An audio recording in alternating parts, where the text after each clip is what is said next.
अपना विषय चल रहा है छहनाला ग्रंथ राज की वाचना। कल हमने मात्र वीतरागता के विषय में चर्चा की थी। उसके बाद आया है विज्ञानता। वीतराग विज्ञानता। विज्ञानता अर्थात विशिष्ट ज्ञान। विशिष्ट ज्ञान अर्थात केवल ज्ञान। और जिन्होंने केवल ज्ञान को प्राप्त कर लिया है और हम भी केवल ज्ञान प्राप्त करना चाहते हैं, तो ऐसे केवल ज्ञान के धनी जिनेंद्र भगवान के लिए मैं नमस्कार करता हूं। ध्यान देना, ये व्यक्ति ज्ञान तो चाहता है लेकिन अज्ञान को हटाना नहीं चाहता। और जब तक अज्ञान हटेगा नहीं तब तक ज्ञान प्रगटेगा नहीं। जितना जितना ज्ञान बढ़ेगा उतना उतना अज्ञान घटेगा। तो अज्ञान का मूल कारण क्या है? तो आचार्य भगवंत ने कहा अज्ञान का मूल कारण है मिथ्यात्व। कौन है? तुम्हारे केवल ज्ञान में बाधा डालने वाला यदि कोई है तो वो है मिथ्यात्व। तुम्हारी ज्ञान को सम्यक ज्ञान बनने में बाधा डालने वाला यदि कोई है तो वो है मिथ्यात्व। तुम्हारी ज्ञान को सच्चा ज्ञान नहीं होने दे रहा। ज्ञान तो सबके पास है लेकिन कैसा है ज्ञान? सम्यक है कि मिथ्या? क्योंकि मोह से जो सहज ज्ञान है, किससे सहज है? मोह से सहज ज्ञान मिथ्यात्व। इसलिए प्रिय बंधु, अर्थात मोह ही मिथ्यात्व है। इसलिए हमें प्रयास और पुरुषार्थ करना है मोह के त्याग का। क्योंकि जब तक मोह का त्याग नहीं होगा तब तक सुख नहीं होगा। कौन सा सुख? अनंत सुख। एक मोहिनी कर्म गया कि अनंत सुख प्रकटा, और अनंत सुख आते ही केवल ज्ञानावरण को हटने में समय, ज्ञान का आवरण भी हट जाता है और हमारा ज्ञान केवल ज्ञान रूप परिवर्तित हो जाता है। अब केवल ज्ञान हो गया, अब तुम्हें कोई दूसरे ज्ञान को प्राप्त करने की जरूरत। मति ज्ञान अधूरा ज्ञान है, शुद्ध ज्ञान अधूरा ज्ञान है, अवधि ज्ञान अधूरा ज्ञान है, मनापलय ज्ञान अधूरा ज्ञान है। तो पूर्ण ज्ञान कौन सा है? केवल ज्ञान। एकमात्र केवल ज्ञान के लिए पूर्ण ज्ञान कहाँ है? अब केवल ज्ञान हो गया है, तब तुम्हें संसार के समस्त जीव दिख रहे हैं। भैया केवल ज्ञान हो चुका है, आपको संसार में सब जीव अच्छा करते हुए दिख रहे और बुरा करते हुए दिख रहे हैं, लेकिन अब आपको विकल्प नहीं हो रहा है। अब आपके मन में राग द्वेष उत्पन्न नहीं हो रहा है। ये केवल ज्ञान की विशेषता है। महावीर स्वामी ने उपदेश तो दिया है, लेकिन समोसन से उठने वाले मारीची के प्रति आदिनाथ ने विकल्प नहीं किया। उपदेश देने तक तीर्थंकर भगवान का कार्य, उसके बाद क्रिया करना उस ज्ञान को सुनने के बाद में क्रियाओं में लाने का कार्य तो हम श्रावकों का है। इसलिए प्रिय बंधुओं, अपने ज्ञान को सम्यक ज्ञान बनाओ। अब ज्ञान सम्यक ज्ञान कैसे बनेगा? अच्छे विचार करने से, अच्छा सोचने से। हम सबके प्रति तो अच्छा सोचते हैं, लेकिन क्या अपने प्रति अच्छा सोच पाते हैं? बताओ। हम अपने प्रति अच्छा सोचते नहीं हैं और पल के प्रति अच्छा करते नहीं हैं। हमारी जिंदगी मात्र अपने कसायों की पुष्टि को पुष्ट करने में लगी है। मैं बड़ा हूं तो छोटों का क्रोध, मैं महान हूं तो मान की पूर्ति करने में लगी। मेरा स्वरूप क्या है? मैं आया कहां से हूं और मुझे जाना कहां है? इस विषय की कोई खबर लेने की फुर्सत है क्या? भजन तो बोलते हो, आया कहां से, कहां है जाना, ढूंढ ले ठिकाना चेतन। ठिकाना ढूंढा, एक चूना मिट्टी का मकान बना लिया, बस उसमें संतुष्ट। उसके आगे भी आपकी जिंदगी है, उसके आगे भी आपका अभी संसार है। संसार से पार होने की कला अभी आपको सीखना बाकी है, क्योंकि संसार में रहना है तो तुम संसार में सुखपूर्वक नहीं रह सकते हो। मात्र एक सिद्धालय स्थान है जहां पर तुम्हें दुख नहीं होगा। कर्मों को क्षय करते जाओगे तो, कर्मों से सहज यदि सिद्धालय में पहुंच जाओगे तो तुम्हें वहीं पर विराजमान सिद्ध भगवान कर्म मात्र भी सुख नहीं दे पाएंगे। इसलिए प्रयास और पुरुषार्थ करो। इसलिए प्रयास और पुरुषार्थ करो कर्मों के क्षय करने का। हाँ, सिद्धालय में जाओगे, दुख है सिद्धालय में, है सिद्धालय में दुख, और सिद्धालय में अनंत सुख भी है। निगोदिया जी वहीं पर विराजमान, एक इंद्र, वो वहीं उसी सिद्धालय में अनंत दुख का अनुभव कर रहे हैं। और उसी सिद्धालय में कर्मों से रहित होकर के जो सिद्ध भगवान बनकर के विराजमान हुए हैं, वे उसी स्थान पर तो सुख का अनुभव कर रहे हैं। अब सिद्धालय की व्यवस्था तो अपने आंखों में पड़ी है। आप इसी संसार में देख लो, तुम लोग संसार में रह करके कितने दुख सुखों को, विकल्पों को झेल रहे हो, राग द्वेष को झेल रहे हो, लेकिन इसी संसार में रह करके साधना करके सिद्धालय की तैयारी कर रहे हैं। तो क्या ये कोई सिद्धालय से कम नहीं है?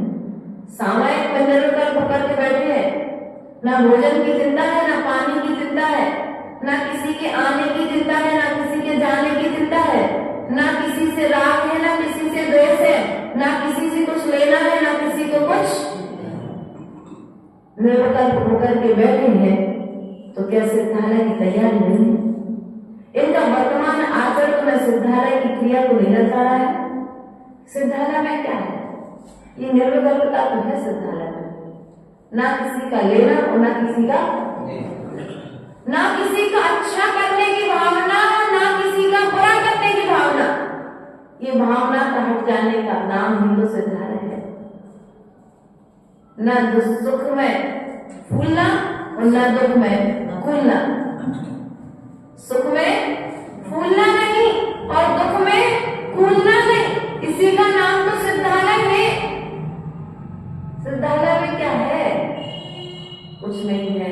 चाहो तो पंचम काल में भी तो सुख, वैसा सुख नहीं मिलेगा जैसा है, लेकिन फिर भी शास्त्र को आधार बनाकर कि आप सिद्धालय के सुख क्या सुखाभास तो कर ही सकते हैं। आपको पंखे में सुख मिलता है ना? क्या पंखे में सुख देने की ताकत है? कूलर में सुख देने की ताकत है? एसी में सुख देने की ताकत है? मीठा ना कूलर में सुख है, ना पंखे में सुख है, ना एसी में सुख है। सुख तुम्हारे ज्ञान में है। तुम्हारे मन ने चाहा पंखा सुख दे रहा है तो तुमने पंखा चालू कर दिया। ठंड का मौसम चल रहा है, रजाई सुख देती है तो तुमने रजाई ओढ़ ली, है ना? पंखा सुख दे रहा है। अभी कोई कह दे भैया गर्मी मौसम ठंड का और धोखे से नहीं पंखे का बटन दब जाए, फिर तुम तो भैया कहेंगे क्या भैया हमें जल्दी पहुंचाने का, क्या कहोगे? अभी जब बैठते हो दोस्तों के बीच में तो यही होता ना, गर्मी के दिनों में भी कोई पंखा बंद कर दे तो भैया मालवे की पड़ी क्या? वही पंखा तुम्हें ठंडी में दुख दे रहा है और गर्मी में सुख दे रहा है। अर्थात थोड़ी देर के लिए सुखाभास हो रहा है। ना तो पंखे में सुख देने की ताकत थी और ना पंखे में दुख देने की ताकत थी। तुम्हारे ज्ञान में सुख की ताकत थी और तुम्हारे अज्ञान में दुख भोगने की ताकत थी। अब तुम जैसा अनुभव करोगे वैसा भोगोगे। सुख का अनुभव करोगे तो सुख भोगोगे और दुख का अनुभव करोगे तो दुख भोगोगे। तो साधु ना पंखे में सुख भोगता है ना पंखे में दुख भोगता है, क्योंकि उन्हें मालूम है कि जब पंखा चालू होगा तो वायु वायु जीवों की हिंसा होगी, लाइट का अनादरण होगा तो अग्निकारी जीवों की हिंसा होगी। तो भैया ना लाइट चालू करना और ना पंखा चालू करना, हमारे दोनों का प्रिय बंधुओं प्रयास और पुरुषार्थ करो, अपने ज्ञान को सम्यक ज्ञान बनाओ, क्योंकि हमारा ज्ञान जब सम्यक ज्ञान रहेगा तभी हमारा ज्ञान हमें केवल ज्ञान का कारण बनेगा। माता जी हम याद करते हैं तो भूल जाते हैं। अभी क्या बोलते बेटा? माता जी हम याद करते तो भूल जाते हैं। कोई बात नहीं, आज भूल जाओगे, कोई दिक्कत नहीं, लेकिन जो तुमने आज पढ़ा है ना वो आज उधर मिल जाएगा। तुम्हारा जैसे अज्ञान घटेगा वो भूली हुई विद्या समय के स्मरण में याद आ जाएगी। श्रीमती मुनिलाल जिन्हें 12 वर्ष तक, क्यों बेटा जब घर से जा रहे थे इन लोगों ने कहा होगा तुमसे थोड़ा और पढ़ लिख लो उसके बाद जाना आगे। अबे बच्चों आप जब कुछ सीख जाओ मोक्ष मार्ग पे पड़ जाए। ध्यान रखना बेनीता, बीज छोटे होते हैं ना, तो छोटे पौधे को तो तुम जैसा चाहो वैसा कर सकते हो, लेकिन जब तना मोटा हो जाए ना तो फिर पेड़ में परिवर्तन नहीं हो सकता। और आज जो बच्चों में संस्कार पड़ जाएंगे ना, इनके जो बचपन के संस्कार है ना, त्याग के, नियम के, धर्म के, साधुओं की संगति के, वे संस्कार आज 10 साल बाद परिवर्तित होकर के दीक्षा रूप में परिवर्तित हुए हैं। एक दिन के संस्कार नहीं आते। आज तुम्हारा बच्चा यदि शाम को आकर के पाठशाला में बैठ रहा है तो तुम्हारा सालों सालों का अभ्यास है कि तुमने कहा बेटा पाठशाला में जाना है, तुमने उसे संदेश दिया, उसे उपदेश दिया, उसे बार बार पाठशाला की महिमा समझाई, तब वह आकर के पाठशाला में शिक्षा लेने के लिए। पाठशाला क्या है? तुम्हारे अज्ञान को हटाने का एक स्थान है, तुम्हारे ज्ञान को सम्यक ज्ञान बनाने का स्थान है। जिनालय में जिनेंद्र भगवान के पास आ रहे हैं, केवल ज्ञान नहीं मांग रहे, भगवान से इतना कह रहे, भगवान मैं सद्बुद्धि मांग रहा है। क्या मांग रहे भगवान से? सद्बुद्धि दे दो, हमें केवल ज्ञान नहीं चाहिए, लेकिन हमें इतनी बुद्धि दे दो कि हम दूसरे के विषय में अच्छा सोच सकें। भैया बुरा कहने वालों की कमी नहीं है दुनिया में, झूठ बोलने वालों की कमी नहीं है, वरना देखने और सुनने में बहुत सारी घटनाएं आ जाती हैं, और जब आती हैं तो ऐसे जीव कभी केवल ज्ञान को प्राप्त। आज ज्ञान अच्छा काम कर रहा है, सो तुम ज्ञान का दुरुपयोग कर लो। कल कोई ज्ञान अंतिम समय में दादाजी आप अपने ज्ञान को यदि जिनवाणी में लगाओगे तो रतन चंद्र बैनार्जी जी हुए हैं इंदौर वाले, जिनकी समाधि हो चुकी और एक और है ना, तो उनने अपने ज्ञान को सम्यक ज्ञान में लगाया, तो अंतिम समय तक उनका ज्ञान काम करता है। और यदि तुमने अपने ज्ञान को अभी से, इस उम्र से यदि पैसा कमाने में लगा दिया तो फिर उस ज्ञान से तुम पुण्य नहीं कमा पाओगे, क्योंकि तुम्हारा उपयोग बार बार कहाँ जाएगा? पैसे में जाएगा, व्यापार में जाएगा, क्योंकि तुमने अपने ज्ञान को हमेशा लगाया कहाँ है? दुकान में, परिवार में, समाज में, अपने प्रति, जिनवाणी के प्रति। अब माता जी अंतिम समय में हम तो खूब सुना रहे थे दादी को रमुकारना से, लेकिन फिर सुना ही नहीं रही थी, तो उन्होंने जीवन भर जो किया है स्वयं उपयोग बार बार वही बचा है, उनका उपयोग भटकेगा तो खूब समझाओ उनको।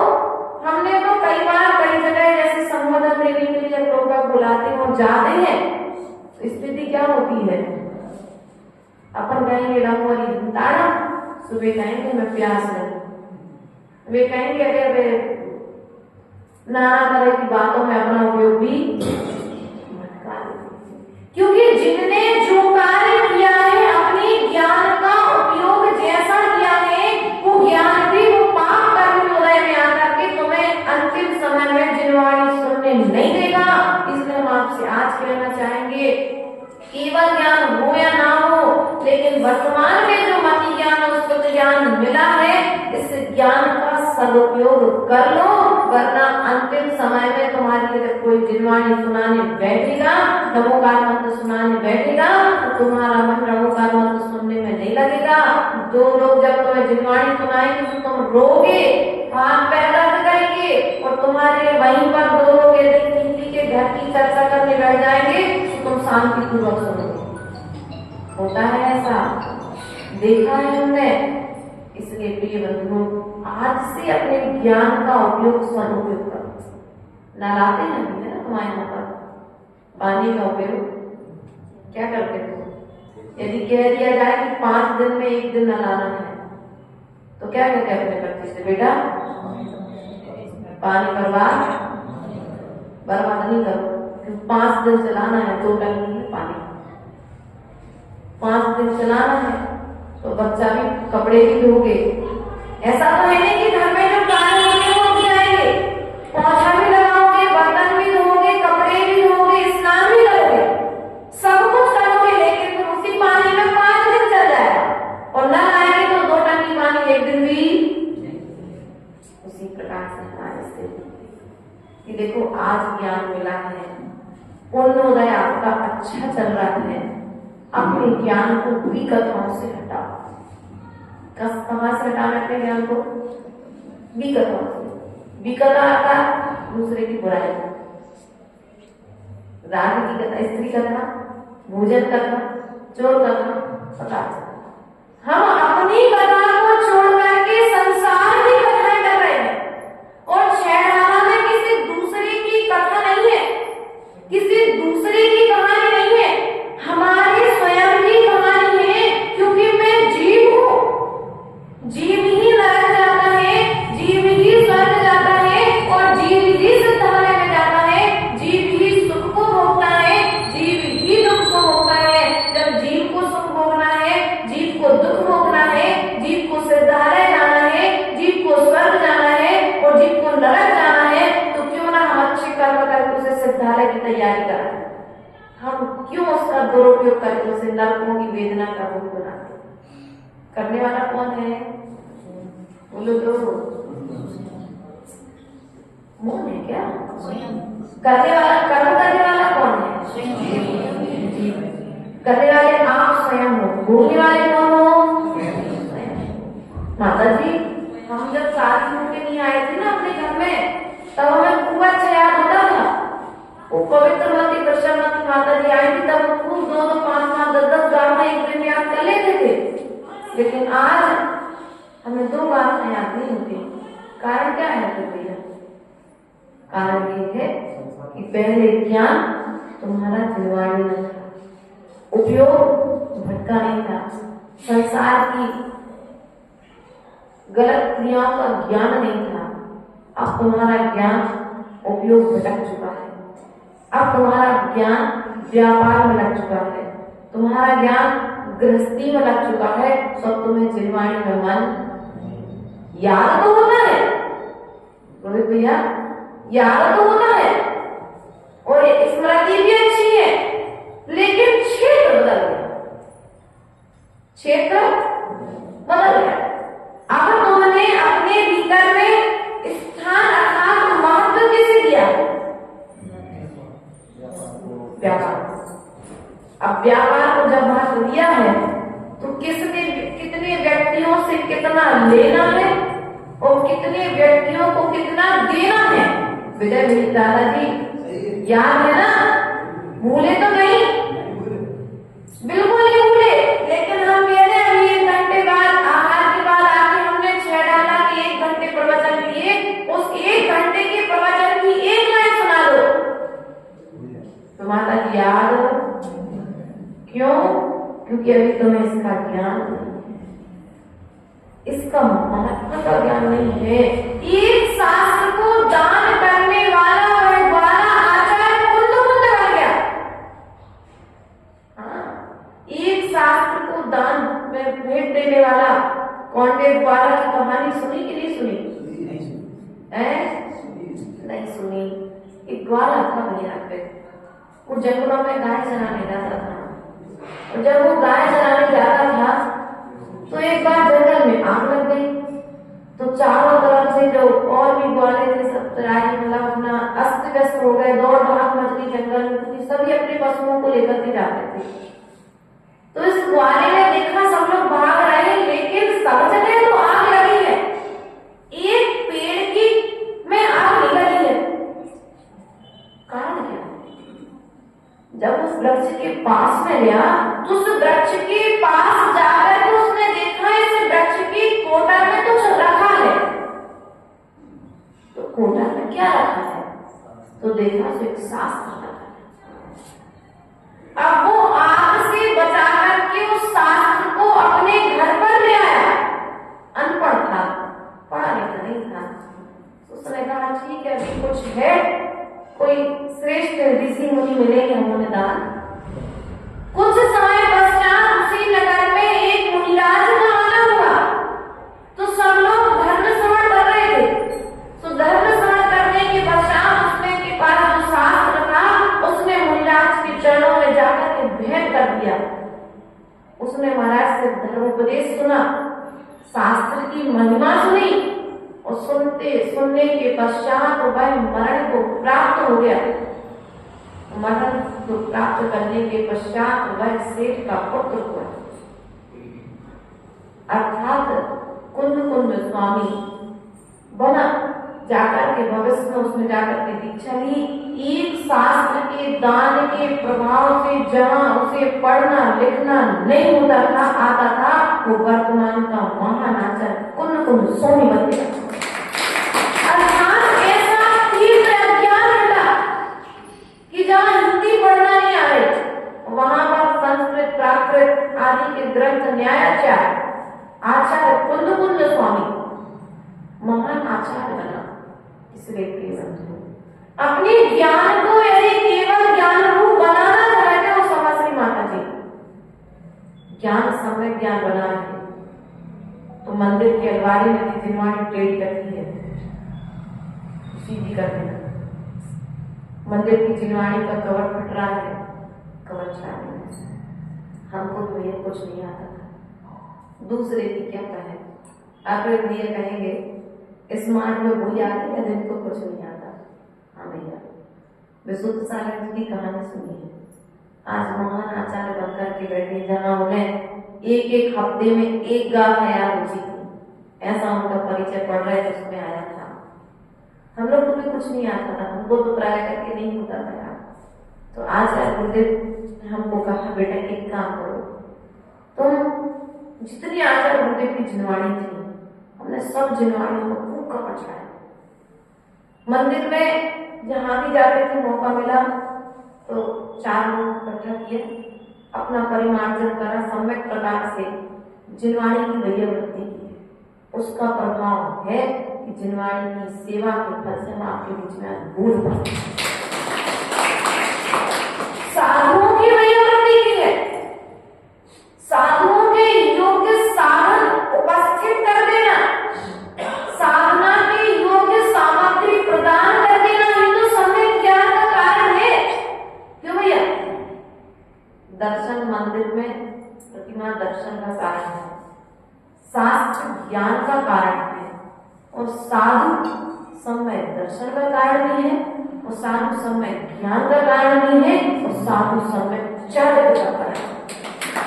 अर्थात जिसने साधु का दर्शन कर लिया उसने तीनों प्राप्त कर लिए, क्योंकि जंगल में शेर के लिए शास्त्र नहीं मिले। सुनिए ना महावीर की कहानी, जंगल में शेर के लिए शास्त्र नहीं मिले, जंगल में शेर के लिए देव नहीं मिले, जंगल में शेर के लिए साधु मिले हैं, और साधु के उपदेश से उस शेर ने अपने महावीर की यात्रा प्राप्त कर ली। इसलिए प्रयास और पुरुषार्थ करो। परिवर्तन कर्म नहीं करना है, परिवर्तन अपने ज्ञान में करना है। परिवर्तन कहाँ पर करना है? बुरा जो देख मैं चला, बुरा न मिलियो कोई, जो जग देखो जान दे, हमसे बुरा न कोई। मुझसे बुरा कोई दूसरा संसार में है नहीं। हमारा कर्म है, तुम्हें ज्यादा नकल हो रहा है तो भैया कर्म पे डालो, कोई दोष नहीं आएगा, ये मेरा कर्म था, विकल्प नहीं होगा। अब आया है उदय में तो उदय से जाएगा, क्योंकि किया किसने। और जब उदय में आ रहा है तो जाने के लिए आ रहा है, तो प्रसन्नता मना, दुखी क्यों होते हैं? जब घर में सांप घुसता है तो आप लोग प्रसन्न होते हो, और जब घर से सांप जाता है, जब घर में सांप घुसता है तो दुखी होते हो, और जब घर से सांप जाता है तो खुश होते हो। उसी प्रकार से आचार्य लोग कहते हैं, कर्म करते समय तो तुम खुश होते हो, और जैसे कर्म उदय में आता है तब जाने के लिए आता है उस समय तो, बल्कि हमारे हमारी स्थिति थोड़ी सी उल्टी है, हमें सीधी करनी पड़ेगी। कर्म करते समय यदि हम ध्यान देंगे तो कर्म का फल हमें बुरा भोगना नहीं। व्यापार में आप वही डालते हो जिस व्यापार में मुनाफा हो। क्यों भैया, बाजार खड़ा है, मंडी दिख रहा, अभी किस चीज की मांग है मार्केट में सबसे ज्यादा? अशोक भी, मेडिकल, प्रभु भैया, किस चीज की सबसे ज्यादा मांग है? दवाइयों की मांग है ना। 12 महीने चलने वाली है। कपड़े का व्यापार 12 महीने चलने वाला है। किराने का व्यापार 12 महीने चलने वाला है। तो ऐसा व्यापार डालो जिससे 12 महीने की आमदनी, स्टेशनरी 12 महीने चलने वाली है, और तुमने कोई दूसरा व्यापार डाल दिया तो फिर घाटे होने की संभावना। बाजार में मांग किस चीज की है, वो चीज आप लेकर के आते हो तो मुनाफा। पर उसी प्रकार से कर्म वो करो जिस कर्म को करने से हमारी तीव्र निद्रा, असंख्यात गुनी निद्रा। सो कर्म करते समय तो हम ध्यान देते नहीं है, लेकिन कर्म के फल को भोगते समय निज को दोष न दे करके हम पर को दोष देना प्रारंभ। अरे यार, तुम आ गए थे ना हमारे चौका में, सो वो बाकी तो हमारा चित। अरे भैया, न देने वाले का दोष न देने वाले का दोष, दोनों का कर्म मिला तो अंतराय हो गया। इसमें तुम्हारा क्या हुआ?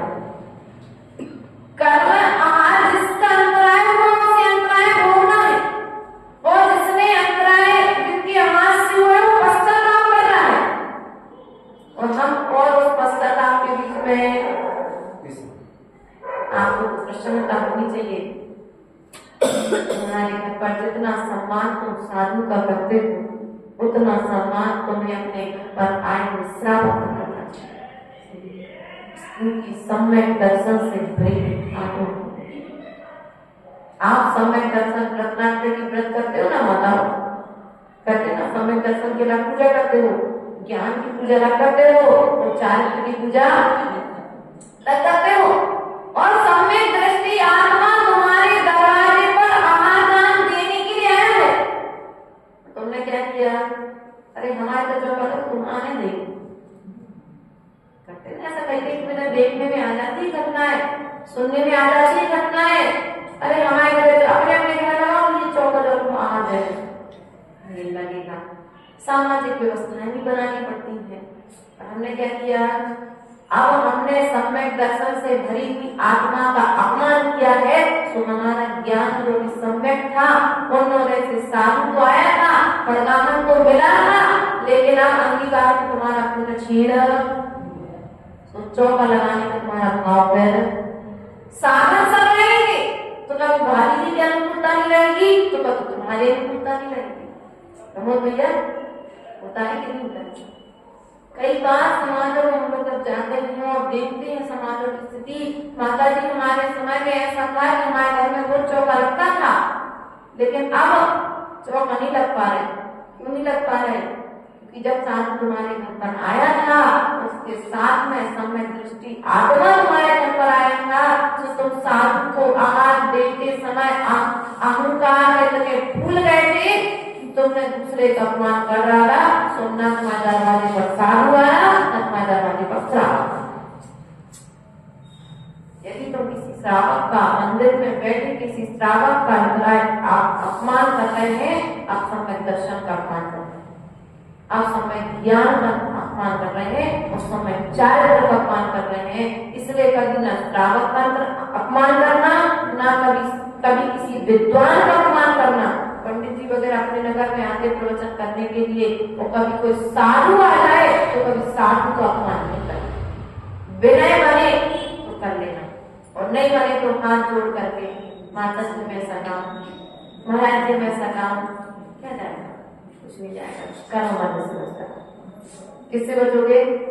हो सकता है आप आज तुम जिन्हें सम्मान नहीं दे पा रहे, जब तुम्हारा मरण हो वो साधु तुम्हें सामने खड़ा होगा, मुझे सुनाने के लिए हो सकता है। पता नहीं कब कौन सी घड़ी में कौन किसके लिए काम में है, इसलिए कभी किसी को किसी अपने से कम, कभी किसी का अपमान मत करो। हम केवल ज्ञान चाहते हैं, लेकिन केवल ज्ञान की तैयारी छोटी छोटी चीजों को हटाने से होगी, अपने ज्ञान को सम्यक ज्ञान बनाने से होगी, अपनी कसायों को घटाने से होगी।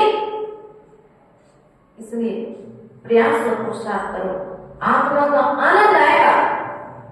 कब? आत्मा का आनंद कैसे आएगा? तुम्हारा ज्ञान सम्यक ज्ञान है। एक व्यक्ति कहता है, मम्मी चातुर्मास में थी, माता जी आप तो बस आशीर्वाद दो, आपके आशीर्वाद से हमारे सब काम, आप तो एक नहीं 100 व्यक्ति भेजो, हमारे घर पर कभी ऐसे भी लोग हैं और ऐसे भी लोग मिलते हैं कि हमने तो माता दिवस को बुलाओ, तो सबको थोड़ी ना ठेका लगेगा। ऐसे भी कहने वाले लोग मिल जाते हैं। तुम्हें तो सम्मान होना चाहिए कि हमारा सौभाग्य है।